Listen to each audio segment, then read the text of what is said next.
la foi et la paresse marchent-elles ensemble? Est-ce qu'on peut être, on dit on marche avec Dieu, on marche dans la foi, et en même temps on est un grand paresseux, on n'aime pas travailler? Telle est la question que nous voulons répondre. C'est alors vous, bien-aimés dans le Seigneur, nous vous bénissons de la part de Dieu notre Père, par Jésus-Christ, le seul Seigneur, le seul Sauveur, celui qui est, qui était et qui revient bientôt.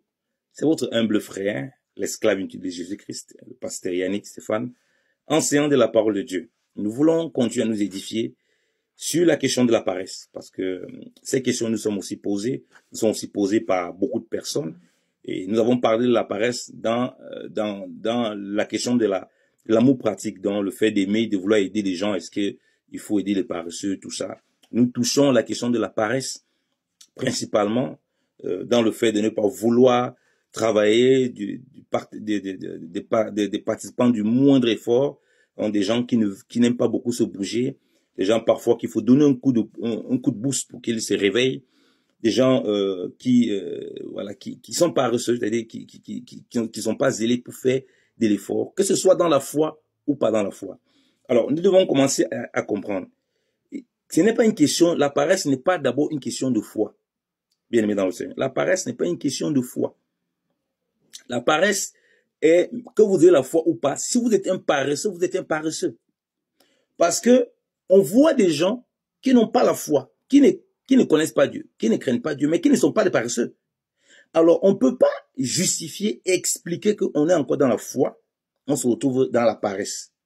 Nous tous humains, parfois, ça nous donne, on a l'envie de la paresse, parfois on est de mauvaise humeur, parfois on est fatigué, on a envie de rien faire. Mais c'est pas un état dans lequel on peut rester permanemment. Parce que si on revient au commencement, Dieu n'a pas créé l'homme ainsi. Lorsque Dieu a créé l'homme, il a absolument voulu que l'homme ne soit pas oisif. Parce qu'un homme oisif est dangereux. Vous voyez les gens qui créent tellement de problèmes dans la vie des autres, qui se mêlent de tout et de rien, qui parlent de tout et de rien, qu'ils aient l'esprit de Dieu ou pas, qu'ils soient dans la foi ou pas. Vous allez remarquer que beaucoup de ces gens sont oisifs. Ils ne font rien, ils ne travaillent pas, ils sont paresseux. Donc toute la force qu'ils ont, c'est pour parler, c'est pour regarder les choses des autres. Et les paresseux sont généralement extrêmement distraits. Vous allez voir les réseaux sociaux. Les gens qui sont paresseux, quand ils viennent, par exemple dans les réseaux sociaux, ils vont se préoccuper des choses qui ne vont même pas les aider à sortir de leur paresse. Vous voyez? Par exemple, un paresseux, mon message, si ça commence à parler de la paresse, il ne va pas écouter jusqu'à la fin. Il vient, il écoute, ah, celui-ci veut parler de quoi? Il passe.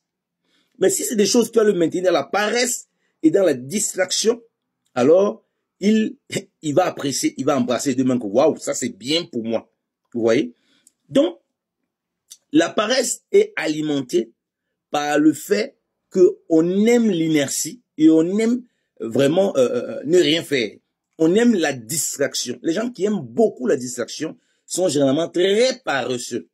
Vous voyez? Dieu n'a pas créé un homme et qu'il a créé l'homme là pour que l'homme là soit paresseux. Ça n'existe pas. Lorsque Dieu a créé l'homme, Adam et Ève, il a formé l'homme, il l'a mis au milieu du jardin d'Éden pour le cultiver et le garder. Donc Dieu lui a donné une activité. Vous voyez? Quand nous parlons de paresse, ça englobe tout. La paresse pour servir son prochain. La paresse pour faire les activités. Tout ça va ensemble. Parce qu'un homme paresseux, on va le voir dans les actions qu'il va poser. Vous voyez? On voit que mais cet homme, il est nonchalant. Souvent, les gens qu'on trouve nonchalants, il y a des gens qui sont nonchalants, mais qui ne sont pas paresseux. Les personnes ne sont pas paresseux, mais ils sont simplement nonchalants. Mais généralement, les paresseux, ils sont nonchalants.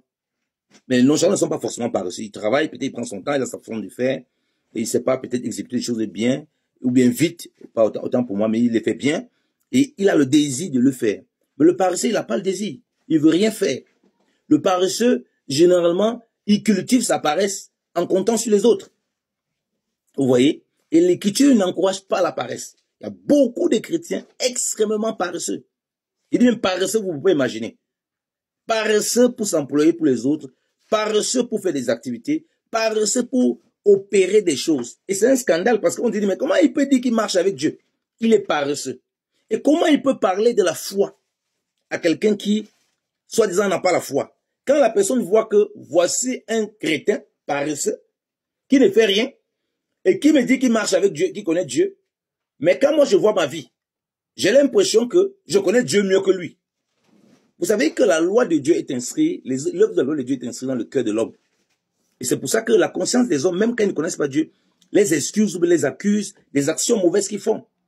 Donc, si nous ne sommes pas justifiés par les œuvres, nous sommes justifiés par la foi qui produit en nous des œuvres. Donc, tu ne peux pas dire à quelqu'un, soi-disant, qui ne connaît pas Dieu, qui n'a pas la crainte de Dieu, bon, supposé crainte de Dieu, que tu l'as lorsque toi tu es paresseux et qu'il voit que tu es vraiment paresseux. Tu auras du mal à le convaincre. Ce n'est pas les œuvres-là qui vont te justifier, mais c'est les œuvres-là qui vont montrer effectivement qu'il y a eu un changement dans ta vie. Tu ne peux pas être, tu étais quelqu'un de paresseux. Tu dis que tu as rencontré Dieu. Tu as rencontré le Seigneur Jésus-Christ. Tu marches par la foi. Tu es un homme qui craint Dieu. Mais tu es un homme paresseux. Paresseux en t'employer pour les autres. Paresseux dans le travail. Paresseux dans chaque chose que tu fais. On voit un homme paresseux qu'il faut toujours un peu comme pousser. Il y a un problème, ça ne va pas ensemble. Donc la foi n'encourage pas la paresse. On va lire Romains chapitre 12. Il dit ceci, Romains chapitre 12, verset 11. On dit, n'étant point paresseux à vous employer pour autrui, étant fervent d'esprit, servant le Seigneur. En d'autres traductions, on dit, on demande, on dit d'être zélé et non pour être paresseux. Zélé et non pour être paresseux. Zélé pour travailler. Zélé lorsqu'on a reçu le Seigneur, on a le feu de l'Esprit. Le feu du Saint-Esprit nous donne le zèle pour les choses de Dieu. Et chaque chose qu'on fait pour Dieu, on est zélé pour cela. Donc on ne peut pas dire qu'on est zélé dans les églises, dans les communautés. On n'est pas zélé dans les autres choses. On n'est pas zélé dans notre maison. On n'est pas zélé dans notre travail. Il y a un problème. Parce que quand Dieu vient habiter en nous, par son esprit, c'est pour que tout ce qu'on touche, on voit la trace, la marque de Dieu. Donc, c'est pourquoi certaines personnes sont scandalisées. Ils arrivent dans les églises, ils voient les gens dans les églises, ils sont zélés pour le pasteur, zélés pour les choses. Ils prient avec zèle, c'est-à-dire qu'ils ne sont pas paresseux pour prier, pour faire beaucoup de bruit, pour faire beaucoup de choses. Parfois bien, parfois pas bien du tout. Parfois ils sont dans l'activisme, ils font des choses qu'eux-mêmes ils ne comprennent pas. Mais lorsqu'ils sortent de là, on ne les voit plus. Lorsqu'il faut aider le prochain, lorsqu'il faut vraiment s'employer pour aider l'autre, lorsqu'il faut travailler, lorsqu'il faut faire une activité, lorsqu'il faut s'impliquer dans des choses, on les reconnaît plus. On dit mais c'est pas possible. Et ils sont dans quoi comme ça? Donc et les personnes se moquent. Ils disent mais ça c'est pas la foi. Que ça, et les personnes disent, et comme certains disent, si ça c'est la foi, mais moi j'ai plus de foi qu'eux. Donc je n'ai pas besoin de Jésus-Christ. Vous voyez? Si la Bible dit d'être zélé et non paresseux, c'est parce qu'on peut arriver, on n'a pas le zèle. C'est parce qu'on n'a pas le zèle tant pour Dieu que pour tout ce qu'on fait. Faut pas oublier, l'Écriture dit que tout ce qu'on fait, on le fait comme pour le Seigneur et non pour les hommes. Quand Dieu vient habiter dans nos vies, c'est tout ce qu'on fait, c'est pour sa gloire. Il a dit à l'homme, tu vas manger à la soirée de ton front. Donc, un homme qui ne travaille pas, qui va s'asseoir, qui ne fait rien, que les choses lui viennent, c'est un apprenti sorcier. Il a de prendre des voies ténébreuses. Parce qu'il doit souffrir pour gagner son pain. Même s'il met des activités en place, avant de se reposer, avant qu'elles produisent. Mais il a quand même travaillé. Vous voyez? Et que son argent ou bien ses revenus travaillent pour lui. Vous voyez, bien aimé dans le Seigneur. Donc, Dieu n'encourage pas la paresse. Le paresseux n'a pas sa place dans les choses de Dieu.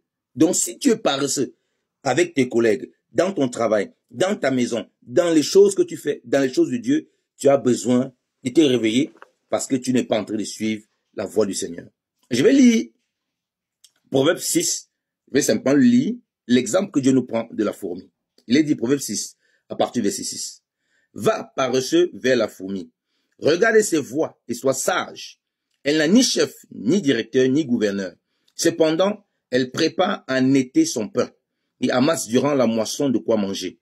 Paresseux, jusqu'à quand te tiendras-tu couché? Quand te lèveras-tu de ton lit? Un peu de sommeil, dis-tu, un peu de sommeil, un peu de ploiement de bras, afin de demeurer couché. Et ta pauvreté viendra comme un passant, et ta disette comme un soldat. Amen. Parole du Seigneur. Amen. On dit au paresseux, va auprès de la fourmi pour être sage. Donc Dieu a tellement mis les choses dans sa nature, dans sa création, pour nous rendre sages. Donc si tu manques de sagesse, pour sortir de la paresse, va vers la fourmi, tu vas sortir de là, tu ne seras plus paresseux. Soyez bénis dans la paix de Christ. Amen.